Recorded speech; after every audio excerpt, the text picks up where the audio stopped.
The room is dark, except for a single candle. Its flame flickers weakly, struggling against the shadows that press in from every corner. The wax has nearly melted away, leaving only a small pool at the base. The final remnants of what was once. A proud, steady light. This is the fire of a man over 50. A fire that once burned bright with ambition, passion and hunger for life. But now it sputters, not because he is too old, not because the world has dimmed, but because he has forgotten how to channel the very energy that made him alive. He had the fire, but he never learned to direct it. Never learned that his sexual energy, his life force, was not just for desire, not just for fleeting moments of pleasure or duty. It was his creative power, his gift to himself and to the world. And now, as the room darkens and the candle fades, he wonders, is it too late to rekindle what was lost? This is his story. Maybe it's yours too. There's a certain loneliness that men over 50 know too well. It doesn't shout. It doesn't storm through the door. Instead, it settles in quietly, like dust on the bookshelf you no longer notice. It's in the cold side of the bed, where no one sleeps anymore. It's in the empty chair across the dinner table. It's in the silence of a house that once echoed with laughter, with conversation, with connection. You've built this home, you've provided, you've done everything you thought you were supposed to do. But somewhere along the way, the fire inside you, the energy that once made you feel alive, powerful, desired, began to fade. You still go through the motions, you still show up, do your duty. But the passion, the hunger, the thrill of being fully alive, that feels like a memory from another lifetime. Picture a river. Once, it roared through the landscape, carving valleys, shaping the land, teeming with life. Now, it's run dry. The riverbed is cracked and barren, scattered with cold stones and forgotten dreams. That river was you. That river is you. If you let your energy drain away, unused, misdirected. But what if it's not too late? What if, beneath those stones, beneath the dry soil, the spring still waits, ready to flow again, if only you would look within and break through? Jack was 62 when it all caught up to him. On paper, he had lived a good life, a life many would envy. He had built a successful career, provided a stable home, raised 2 children who were now grown and out in the world. He had done everything that was expected of him, everything he thought a man should do. Duty, responsibility, protection. Jack had checked every box, but somewhere along the way he lost himself. It didn't happen overnight. No, it was gradual, like a slow leak in a tire, unnoticed until one day the car won't move. Jack had once been a man of passion. In his younger years, he had dreams of writing, of playing guitar on smoky stages, of building things with his hands just for the joy of creation. There was a time when his eyes burned with ideas, when his heart raced at the thought of new adventures. But then life happened. Bills needed paying. The kids needed schooling. The house needed fixing, and Jack, like so many men, traded his fire for security. He told himself it was the right thing to do, that passion was for the young, and that a real man provided first, dreamed later. Years passed, decades. And then one quiet evening, Jack found himself alone in the bathroom, standing in front of the mirror. The house was silent. No laughter from the kids, no soft voice of his wife calling him to dinner. Just Jack, the hum of the light and his reflection. He stared into his own eyes, searching. But what he saw shocked him. The man looking back wasn't the man he remembered. His eyes, once bright, with life, were tired, dim.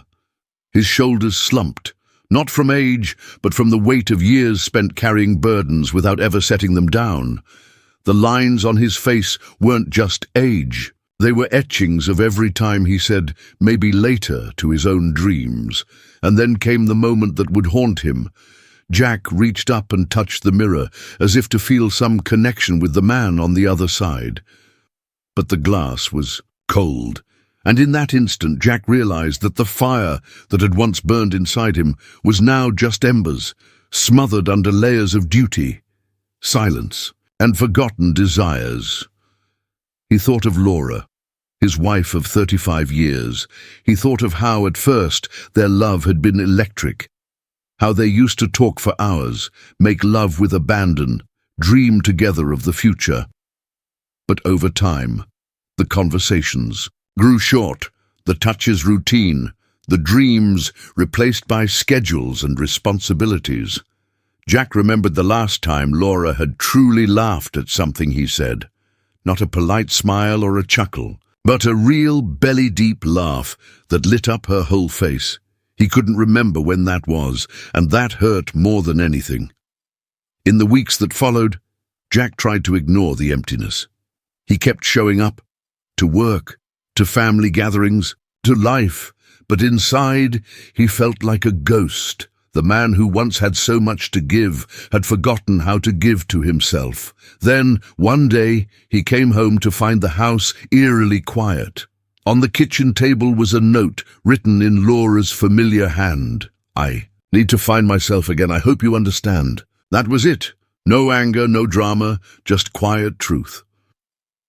Jack sat at the table, the note trembling in his hand.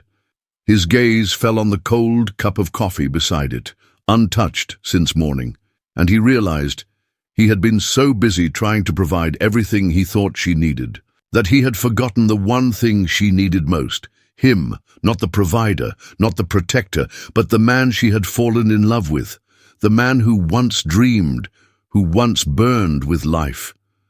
Jack's story is not unique. It is the silent story of countless men who wake up one day to find that in the process of giving everything, they gave away the one thing that mattered, their own fire. And deep down, Jack knew, if he wanted to find Laura again, if he wanted to find life again, he first had to find himself. Jack's story is not just about one man losing his marriage. It's about how so many men, especially after 50, unknowingly lose connection, not only with their partners, but with themselves. John Gottman, after decades of research, described this slow erosion as the moment when couples stop turning toward each other. It doesn't happen with a single fight or betrayal. It happens in small moments, when she reaches out to share a thought and you're too busy checking the news. When she sighs at the end of a long day and you miss the opportunity to ask, "What's on your mind?" Over time, these missed moments add up. The bids for connection go unanswered, and soon the emotional distance becomes physical. The bedroom grows cold, not because the passion is gone, but because the bridge between two hearts has crumbled piece by piece. For Jack, this happened so slowly he didn't even notice. He thought he was doing everything right, providing, protecting, showing up. But Laura didn't need just a provider. She needed a partner who saw her, heard her, and was willing to meet her in that vulnerable space where true intimacy lives. Carl Jung would look at Jack's story through a different lens, one that peers deeper into the human soul. Jung saw sexual energy not merely as physical desire, but as the very wellspring of a man's creative force. To Jung, this energy wasn't just about passion in the bedroom. It was about passion for life, the same energy that drives a man to build, to dream, to create. But what happens when that energy is ignored, repressed, or misdirected? Jung might say that's when the shadow begins to form, that hidden part of ourselves where we lock away what we don't want to face, our fears, our unfulfilled longings, our untapped potential. In Jack's case, his sexual energy didn't fade. Because of age, it became trapped in the shadow he had spent a lifetime avoiding, the part of him that once played guitar, that once dreamed of writing, that once felt the thrill of creating something purely for himself. That part had been buried under years of duty and self-denial, and along with it, his anima, the inner feminine, the side of him that knows how to feel deeply, to connect, to nurture emotional intimacy, was silenced. Without the anima, a man can go through the motions of life, but he cannot truly connect. He can provide, but he cannot share. He can protect, but he cannot invite in. The tragedy is that many men, like Jack, think they've lost their sexual energy simply because of aging. But in truth, the energy is still there. It has not disappeared. It has only been exiled to the shadow, waiting to be acknowledged, reclaimed and directed. What does this mean? It means that the path back to passion, to connection, doesn't start with trying to fix the relationship on the surface. It starts with turning inward, with recognizing that your sexual energy, your creative force, is not gone. It's waiting for you to face your shadow, to reintegrate the parts of yourself you abandoned along the way. Jung taught that individuation, the process of becoming whole, requires us to meet the shadow, to listen to what it has to say and to bring its contents into the light. For Jack and for any man watching this, that means asking hard questions. Where did my passion go? When did I stop creating for myself? What parts of me have I locked away because I thought they didn't fit the image of the good man, the provider? Because here's the truth, the fire in you didn't burn out. It's still smoldering beneath the surface, in that shadowed part of your soul. Your sexual energy is not just about desire for a partner, it's your life force, the same energy that can rebuild the bridge between you and the people you love, that can reignite your creativity, that can make you feel fully alive again, and reclaiming it. That doesn't start in the bedroom, it starts in the mirror. It starts with seeing yourself, all of yourself, and choosing to bring your whole being back into the light. The truth that many men overlook is this: the first step to restoring passion and connection is not to fix your partner or your relationship. The first step is to reclaim the energy within you that you have allowed to scatter, to drain, or to be buried. This is the energy that once fueled your dreams, your creativity, your confidence. It is still there. It has been waiting for you. Stop chasing. Stop proving. You do not need to seek validation through achievements, possessions, or even from your partner's approval. You need to be present with yourself first. That presence, that honest returning to yourself is where real strength begins. Begin in stillness. Sit quietly, away from distraction, and feel your body. Feel where tension lives, in your chest, your shoulders, your gut. Breathe into those places. Slowly, gently, as if you were meeting an old friend you had forgotten. Each breath is not just air. It is a way to reconnect to the life force that runs through you. Consider simple practices that anchor you back into your body and your being.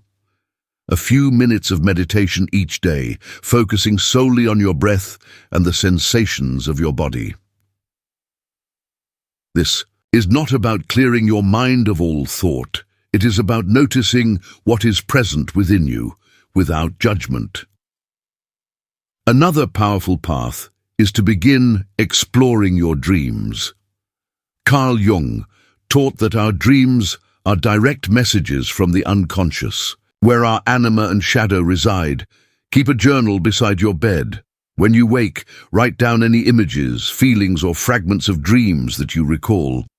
Over time, patterns will emerge, symbols that point you toward the parts of yourself that long to be reclaimed. Let go of the idea that sexual energy is only about physical desire. Think of it as your creative fire, your source of vitality. Channel it not through chasing pleasure or validation, but through creation, presence, and truth. This might mean picking up the guitar again, writing a story, building something with your hands, or simply sitting with yourself, breathing and remembering who you are beyond the roles you have played. This is how you begin, not by seeking to control the external world, but by turning inward, by choosing to meet yourself fully, and in doing so, discovering the power that was always yours. There comes a time in every man's life when he is called to look beyond the surface, beyond the titles, the roles, the successes and failures. A time when he must ask not, "What have I built?" or "What have I achieved?" but rather, "Who am I now? And am I whole?" Carl Jung called this the path of individuation. It is not the path of dominance or control. It is not about mastering the world outside. It is about turning inward and making peace with all that you are. The light, the shadow, the forgotten dreams, the untapped power. It is about integration. It is about becoming whole. Channeling your sexual energy. Your creative force is at the heart of this journey. It is not about seeking pleasure for its own sake, nor is it about denying desire as something shameful. It is about recognizing that this energy is sacred. It is the fuel not only of intimacy, but of creation, purpose, and vitality. It is what makes you feel truly alive. Picture this energy not as a river that has run dry, as you might have feared. Instead, see it as a spring, pure, powerful, and waiting just beneath the surface. The rocks and debris of years, regret, silence, fear, shame, may have blocked it, but the source has not disappeared. It waits for you to unblock it, to let it flow again. This is not work that happens in a day or with a single act. It is a choice you make again and again. The choice to face yourself. The choice to listen to what stirs inside you. The choice to stop looking outward for permission to feel alive, and instead to claim that permission from within. When a man begins this work, something extraordinary happens. He no longer needs to chase validation from others. He no longer confuses strength with hardness or intimacy with performance. He discovers that true strength is soft in its confidence. It does not need to shout, to prove, or to dominate. It simply is. And from this place of inner strength, something else flows naturally: connection. When you are at peace with yourself, when you have reintegrated your shadow and honored your anima, you become capable of deep, authentic intimacy. The kind of intimacy that no longer fears vulnerability. The kind of intimacy that invites your partner to meet you soul to soul, not mask to mask. For too long, men have been taught that their worth lies in what they can conquer, provide, or endure. But real worth lies in what you can integrate, in your willingness to look at the parts of yourself you have hidden or denied, in your courage to meet those parts with compassion, and in doing so, to become whole. And so, as you sit now, listening, perhaps reflecting on Jack's story, perhaps reflecting on your own, know this: it is not too late. The spring of your energy still waits beneath the surface.